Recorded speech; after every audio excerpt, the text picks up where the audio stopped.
And the last speaker of this morning session is Professor Matthias RAREY, who is a very famous German cheminformatician. He's since more than 20 years professor at the University of Hamburg. Before that, he stayed at the Fraunhofer Institute for Algorithm and Scientific Computing. And before that, he stayed several times in the US in companies to do research. So he is really much involved on this interface between academia and industry. And what I like very much about Matthias is that he has made enormous contributions to cheminformatics and make them freely available via his website. So I just want to invite you to visit his website at the University of Hamburg. But he's also a founder of Biosolve IT, who make these programs then accessible also to industry on a very high quality basis. So Matthias, I don't want to take your time here. The stage is yours, and I'm very excited to see your lecture. Thanks a lot for the kind introduction, Terry. Yeah, and thanks to Alexander for organizing. This is always a great event. I'm really happy to be here again. Okay, so so I want to talk about chemical space today, just to give you a feeling of what the group is and what we are usually doing. So this is just one of our research fields. We are always working on method development, so the group is completely computational. Half of the people are working in structure-based design methods, and you will hear nothing about that today, unfortunately, and the other half is mostly working on cheminformatics tasks. Then we do a lot of visualization, and you will see a little bit of that as well. But the focus, as you see here, is on chemical space and chemical space search methods. So I show you work which is mostly done from my PhD students. These are just 3 names which contributed a lot of what you see today. And then also the collaborators we have, and these are a joint work. You see work together with Böhringer and with the people at the NIH, and I will show you what we have done.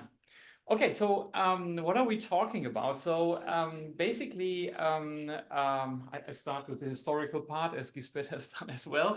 So about 20 years ago, there was the first ideas that molecules can be cut into pieces by this famous work from Lowell. And then first work appeared where people came up and think about what that means computationally. And at that time, we developed a first approach which allows us to search in these combinations of fragments, which was this feature tree approach. This idea was more or less, more or less sleeping, I would say, until something happened. And again, Gisbert was involved in this very much because he was one of the groups who really made clear that when you focus on very stable reactions and on certain building blocks, then that you have a very high reliability of that you can really make the molecules. Yeah, and this is the Hartenfeller paper, which is very well known in the community for especially this feature.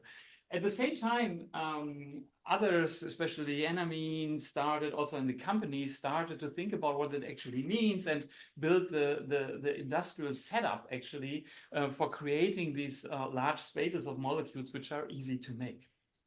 Okay, and with this, the idea of searching in this space has become really important. Yeah.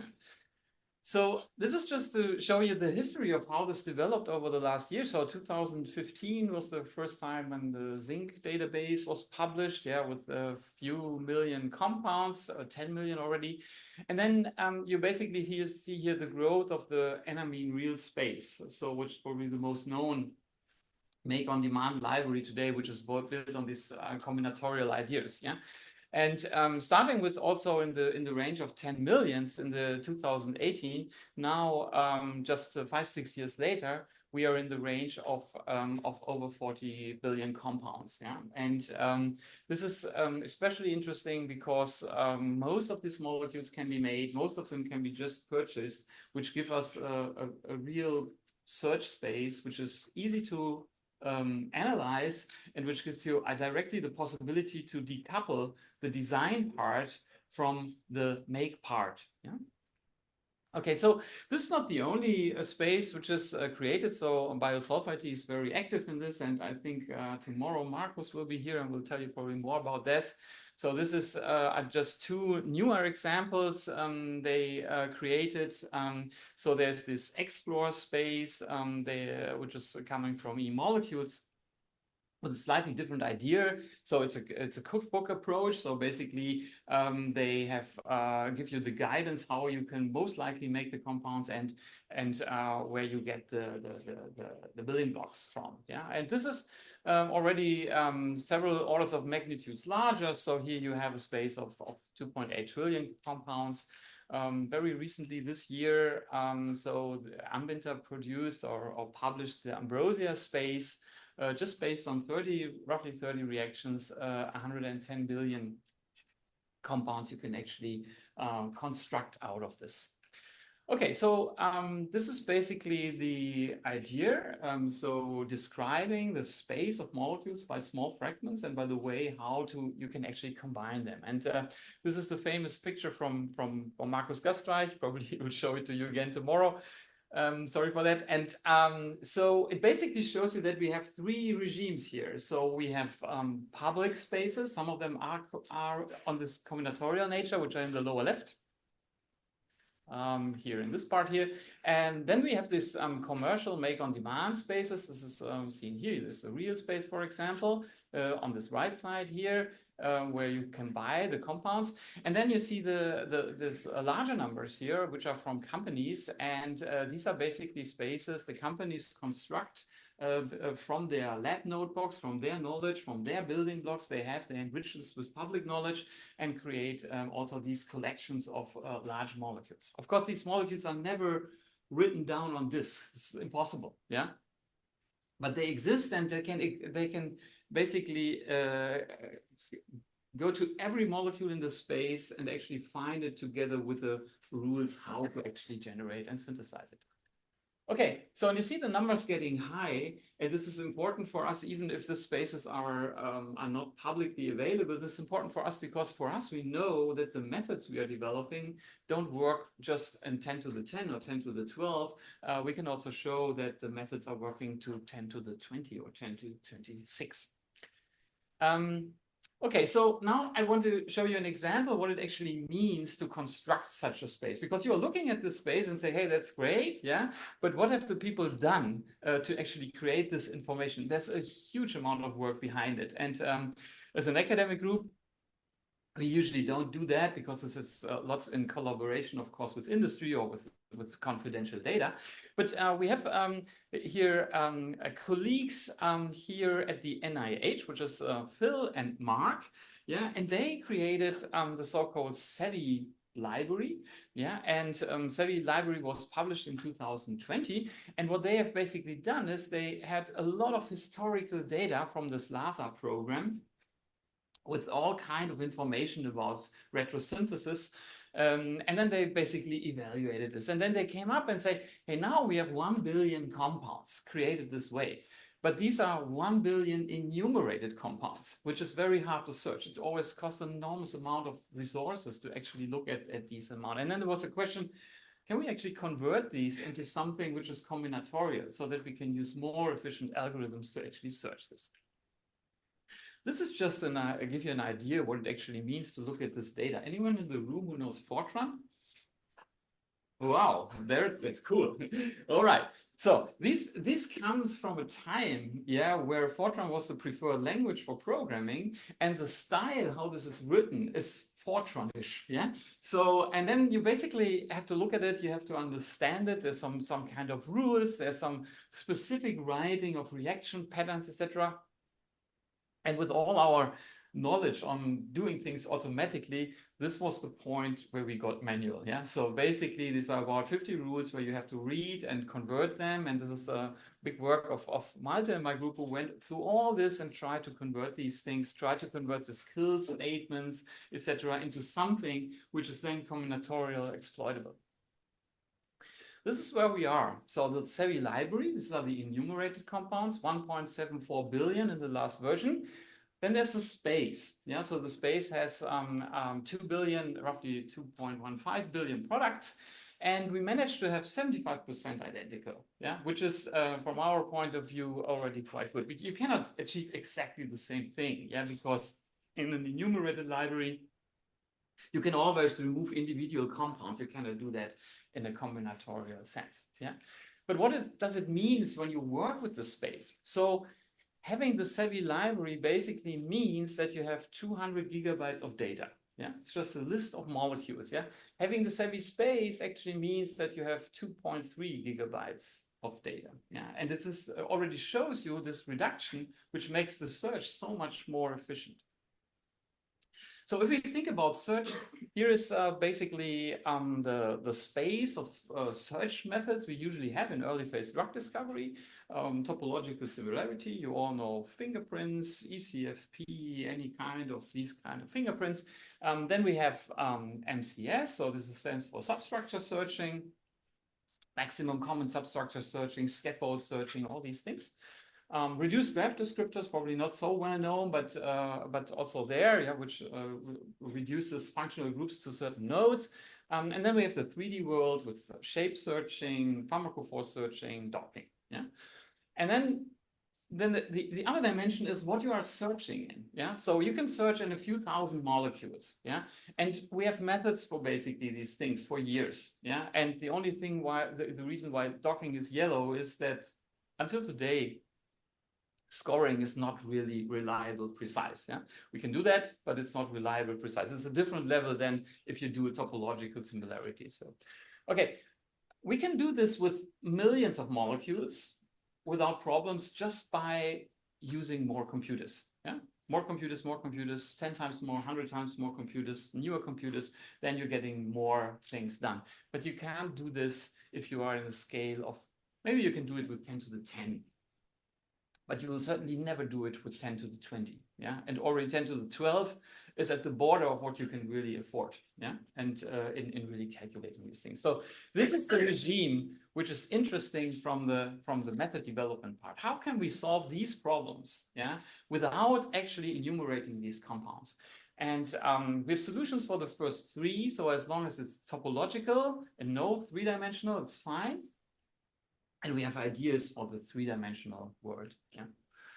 Okay, so this is what happened in the last 4 years. So basically, there are these three categories of spaces. Yeah, so I mentioned, so the public ones, the vendor spaces, these are enemy real, etc. And the commercial ones, these are the company spaces. Yeah.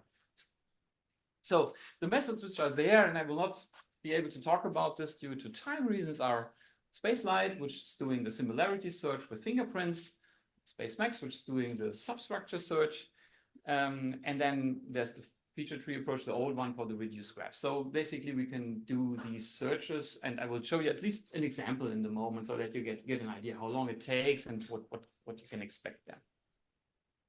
But the second part is actually that with these spaces, you start to be interested, at least we are, what's really in there, yeah? So somebody tells you, hey, here's my space. I have 10 to the 10, 10 to the 12, 10 to the 50 molecules. What is this? Yeah, what's really in there, yeah? Is this all crap? Is the 90% just crap and you will never use it and just have a big number, the famous haystack, yeah? Or is this really all useful? So we spend a lot of time in analyzing these spaces and developing methods to analyze them. And I will focus more on the second part from now on. Just to give you an idea how these searches actually perform. So here's the real space from 2023, which has 36 billion products.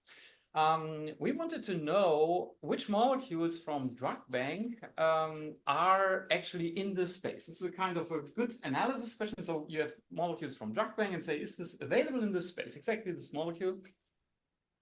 We picked something in the range of 200 to 500 Dalton, and we find exactly 1,000 and a little bit, yeah, compounds you can search for, yeah. We found 64 exact, and we found 380 with high similarity, which is quite good because the molecules in this spaces are not as complex as usual drugs are, yeah. So that's reasonable, yeah. And we needed 48 minutes to do this. We needed 48 minutes to search 1,000 compounds in a library of 36 billion. And we have done this on a PC, on a laptop, on your mobile phone if you want to. Yeah. And this is basically because we use the combinatorial structure. We never look at the molecules. We look at the rules to construct the molecules. We look at the building blocks. The computing time scales with the number of building blocks, not with the number of molecules which comes out of it, mostly. So 2.7 seconds per query. So this is the SAVI space. Just to give you another example, this is a more recent version. 7 billion products, the same group of molecules we are looking for. It's a little bit slower, but still 3 seconds per query. So within 3 seconds, you can find a molecule in the 7 billion products if you look for similarity. And the numbers are a little bit, yeah, you have a lower number of exact matches, but very large number of molecules with high similarity. Of course, you can look at these molecules now and do something with them if you want. All right, so let's look at analyzing these spaces. One thing we have done, and I will not talk about that part, is we are actually able to calculate the overlap between spaces. This is also very interesting. Yeah, so you can actually look at, say, hey, this is the real space, this is the Cauchy space, the Gauchy, and this is another one, and then you can basically look at the overlap. And this is surprisingly low. Yeah. If we showed this to Enamine the first time and we showed them, hey, there are only 70,000 molecules which you have in common, they were totally astonished because they thought, just because they have an order of magnitude more, that they have everything what everybody else has. But the true chemical space is so huge that this is obviously not the case. Yeah. So let's look at properties. So the thing we want to do is the following. We start with a library and we want to make a property distribution. Something like a molecular weight distribution. We want to see a histogram. What's the molecular weight distribution in this library? So this is a very simple cheminformatics task. If you have an enumerated library, you look at every molecule, you calculate the molecular weight, you create a histogram, you're done. This is not so easy if you have 10 to the 10 or more molecules, if you can't enumerate them anymore. So you need a different strategy, yeah, to do that. So here's the strategy, and I just picked out this as an example because if you think about these algorithms and this magic behind it, most of the things work very similar to this here. Yeah. So no matter whether you do substructure searching or similarity searching of any kind, mostly it's about this idea. What you basically do is you calculate properties on the fragments. Yeah, so you do something on the fragments alone. And then you basically, in this context of histograms, you're actually pooling the information from the fragments, which is fast. So you can calculate a histogram from the fragments in our application here. Then comes the tricky part. You have to combine it somehow. And when you combine it, you usually just, in this case, it's a histogram. So you just have to calculate the product. And you have a new histogram, but you're making mistakes. You're making mistakes at the point where the two fragments are connected to each other because you somehow don't see the other part, which is not a problem by molecular weight. But if you have other properties, the environment counts, so you make errors here. So then, as a last component here, you need something to make a correction for when you are in this at this borderline. Yeah, and this has to be done very efficient. Yeah, you can, in this specific case, we can do this by taking all environments and all combinations of environments and then actually correcting the histograms here. So the first time we were able to look what's really in the spaces. Yeah, so here is the real space. So these are the three largest commercial ones. So the Gauchy space, real space, Cambria. This is the molecular weight and the log P distribution. Yeah, and you see real space is actually quite doing well and producing not so large molecules, which is great. And also the log P distribution is really well designed. Yeah, it's actually amazing. If you think about it, this was never been computed before, how well this actually really looks like for the real space. Yeah, so for Gauchy and Cambria, you're seeing that they are getting larger, so they're getting large numbers, but also large molecules. Okay, so this was very interesting, and then we developed this further and said, okay, we have other properties which are of interest. Flexibility. We want to know the number of rotatable bonds in the molecules. Yeah, the topological surface area. Yeah, is of course a very interesting factor. Then there was a suggestion brought to us, say, hey, we want to know how many substructures of a certain type are in this library. Yeah. And then once we showed these histograms, we always came to the situation that somebody says, oh no, I do not believe in this bar. This bar must be wrong. And then we have a problem, right? Because with this combinatorial approach, we can calculate the histogram. We know the number, but we don't know the molecule. Yeah, we can't give you the molecule. So we added something to at least calculate an example or a few examples of these molecules. And I will show you in a minute why we had to do that. So here you see from a more recent publication, a few more spaces for the first time. We added a commercial space, so we're allowed to actually show also numbers for VI claim here. And this is for topological surface area and number of rotatable bonds. And you basically see this histogram. Yeah, you see that if you have reasonable criteria, which are usually used in drug discovery here, then you see here a number of percentage of molecules which are in this space. Yeah, and then you say, okay, so that's great. So the real space, the enamine people are doing very, very well also on these criteria, which is great. And then you see the numbers of the commercial space, which is, by the way, constructed by really different means. So it's not really surprising. And once they saw this was, of course, a little bit, shocking. Yeah, say, oh my God, only 30% of our molecules fulfill these criteria. Yeah, but on the other hand, the number of molecules do not count for us very much. Yeah, because we can handle these large numbers. What counts are the absolute numbers of molecules which have this property. And these are shown here. And this is an exponential scale. So VI claim has about 10,000 times more molecules in this range, topological surface area and rotatable bonds, than you have in the real space, although it's only 30%, just because it's 10 to the 17 molecules large. Yeah.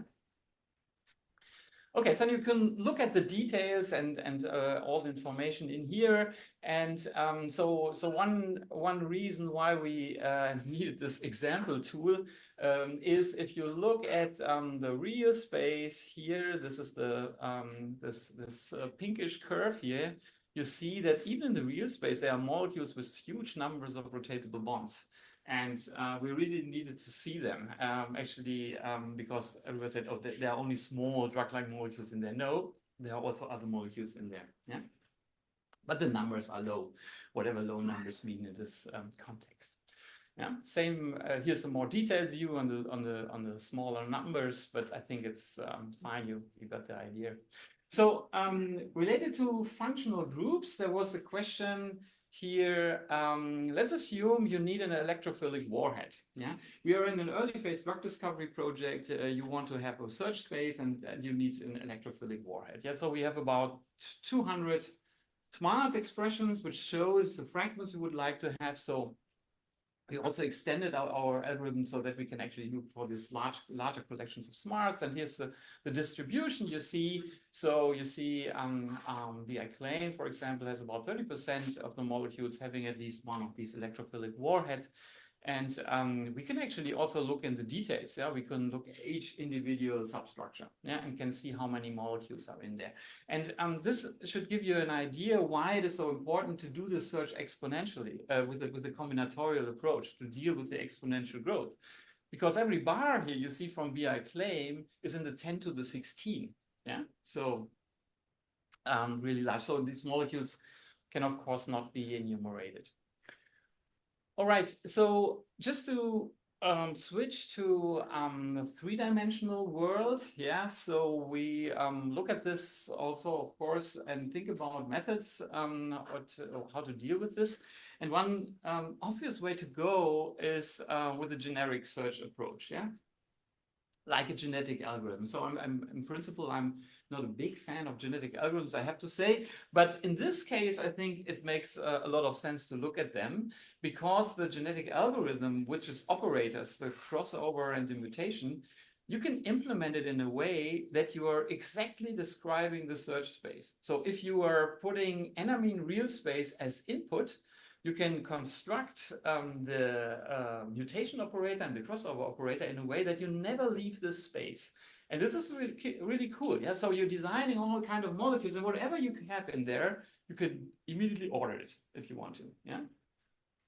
So what you see here is just a regular genetic algorithm. So we have a fragment space as a starting thing. We have these rules and operands. which actually then are going into the genetic algorithm. We create populations, we score them, we choose next generations.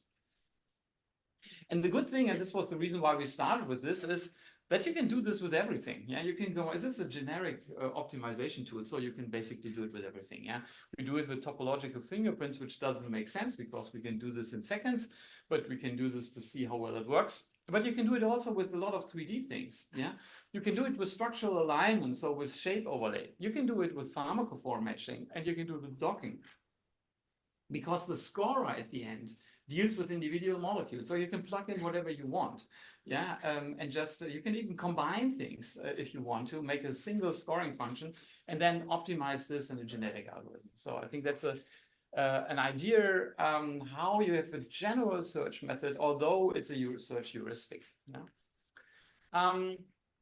On the combinatorial side, so making things a little bit more intelligent, we have a method now which goes into the shape world, so shape matching. And this is one limitation here because we are usually cutting here at one bond, so it's limited in the moment for 2 fragment reactions. But what you can do here is that you can actually also calculate you cut a bond, you calculate the left and the right part, and then you can do these parts separately again, which gives you the possibility to search large collections again by looking at individual fragments and combining the information. Yeah? We use certain descriptors here, which describe the shape in a very efficient way, so that we have just bit vectors to actually compare to get a feeling whether the shape is matching between the molecules. And then we can basically combine things from 2 sides and then actually create molecules. Yeah. Okay, so this is a validation pipeline to get an idea how well this works. So in summary, these are drug-like molecules, about 56 pairs, which come from PDB bind and are approved drugs. And we basically take these and create an artificial library out of it to see whether we can find these things. Yeah, and this is what we got. Yeah, so in about 80% among the top 10, we find the molecules. So we actually the limitation from this cut bond, which has to be at the same place, is not so relevant, at least for 80% of the molecules. Finding the homologous compounds is more difficult, yeah? So only 20% of the cases we find really the other molecule, but they have structurally not very much in common. Yeah, as you've seen in the examples from Giesbert, yeah, this is sometimes really difficult to see the similarity. Yeah, but at least 50% were found among the top 1,000. And when this is just a very fast method, yeah, you are completely free to run whatever sophisticated method you have in the end to get better scoring, more precise evaluation of the molecule. So I think a very reasonable approach to start with here. All right, computing times, of course, if it goes to 3D, the world gets more complicated. You cannot expect seconds to compare a molecule against billions of compounds. Here we are in the order of hours. So typically we can screen, this is a library with 10 to the 9 molecules. We can screen this library in a few hours, so 1 or 2 hours, depending on the complexity of the query. But still, yeah, it's a computing time on a single computer. It's not using any huge hardware system or anything, yeah? So it's easily scalable. And then all what I've shown to you up to this point is searching in a very limited space, even if it is 10 to the 12 or whatever compounds. It's a very limited space. And it's certainly a very good idea to do this in a very early phase of drug discovery if you have no compounds yet to look at. But then you are entering in this DMTA cycle we have heard already several times yesterday and also in Giesbert's talk. And here the question is, how can we proceed here? And yeah, we heard Alex mention this, that this integration of this DMTA idea, this idea of designing, making compounds, and then also test and analyze the results is, of course, a key idea, which will certainly will be there in the next years. We are looking here just at the design and the make step. Because what's usually happening is that people start with a molecule, they have an initial hit, and then the design happens. And then a new molecule comes out of it. And then the chemists say, oh, that's nice, but that's a completely different synthetic route. I don't want to start from scratch here. I have already my molecule. I want to continue with this molecule, with this synthetic route. So instead of doing this DMTA cycle just by looking at the design and then thinking how to make it, it makes much more sense to think about how to make it and then design in the space where you can think about how to make it. Yeah. And this is what Synthesia is doing. And the idea is basically to say the optimization, you're not looking at molecules. You are directly looking at the retrosynthetic tree. You are optimizing the retrosynthetic tree instead of a molecule with respect to properties. So starting from your lead, you think about what to change in the retrosynthetic tree to get other molecular properties. Yeah, and this is basically how it works.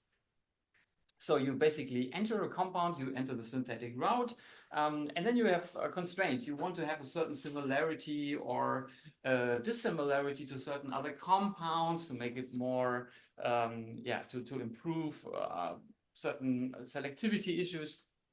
You can have physical-chemical properties you want to change.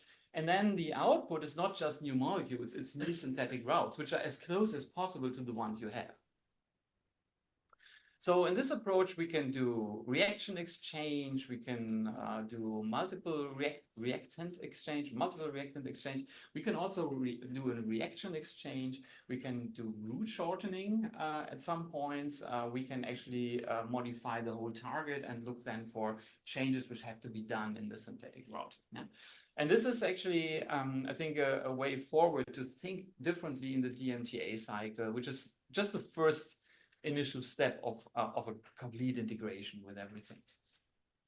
Okay, in the few minutes I have, I want to talk a little bit about smarts expressions. After asking the Fortran question, I can now ask the smart. Who's really think who's really good in smarts? This is a Chemoinformatics conference, so who is really good in writing and reading smarts? Okay, you will get a task now. Okay, so we are looking a lot to smarts expression. We have done this in the past years over and over again. We have a server, you just saw the name, and then you can visualize smarts, you can automatically generate smarts. You can search in smarts collections if you want so. We have a new Explorer, which allows you to have a map of all smarts you have. And there are lots of large collections of, for example, patterns you don't want to see in other molecules, etc. So we started also to look at reaction smarts. So here's a reaction picture. This is actually from the Hattenfeller publication. This is the way it is published in the appendix, which is great. But which is not as detailed. So the picture is not as detailed as the string, the smarts expression. It has the smarts expression has much more information than this picture.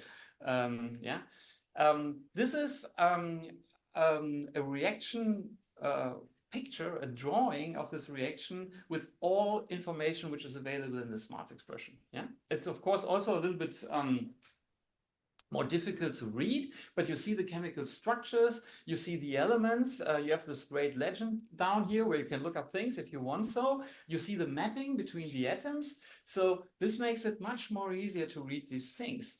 And if you think about that, AI will solve all these issues. This is just what you get, yeah? This is reaction smarts automatically created from AI SynthFinder, yeah?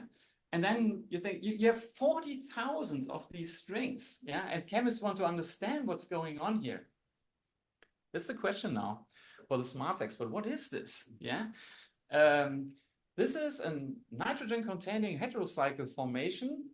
And if you at least would have this picture, yeah, the life would be certainly much easier, yeah? So here you see actually the substructures which are involved. You see the mapping, you see the functional groups, you immediately see the bromine. Yeah, so it's way more easy. So I think that's just an example of why actually visualization of chemical content is so important in our field. Okay, so this is where I want to end because I know that we really have on time.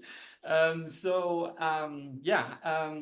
lot. Of course, my team, I've mentioned the names who were involved in all this and all the founders and funders we have. And and thanks to all of you for listening.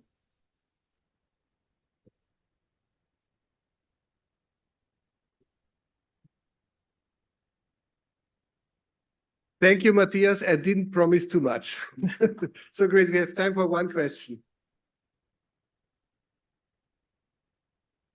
Okay, thank you for a fantastic talk. I would like just to, my question concerns the comparisons of the databases using the histograms. So you may have a situation when you compare two data collections having the same data, let's say, distribution of data, log P, for example, or H-bond donor, etc. But compounds structures could be completely different. How can you solve this problem? Yeah, so it depends on what you really want to do with it. So, so what the chemist who's looking at the histogram really wants to do with this. So combining features is difficult, yeah. So already the question whether, so for example, the rule of 5, yeah. So then you need 4 properties you have to evaluate. Yeah? Doing this combinatorial makes it already quite difficult, yeah. So if you see these histograms, you already don't know whether the molecules with a certain log P range have also a certain molecular weight range. Yeah, this makes it already difficult. Yeah, I think at the end, it should just give you an idea of the overall properties. At the end, these spaces are so large, yeah, that you will search and will find something. Yeah, so the people are actually using it as a search space. We started this collaboration with Boehringer because they wanted to shape their space. But at the end, if you have these large spaces, it doesn't matter anymore if you're searching fast enough. Yeah. So the search query will actually decide on what you will find at the end. Okay, please join me thanking our speakers.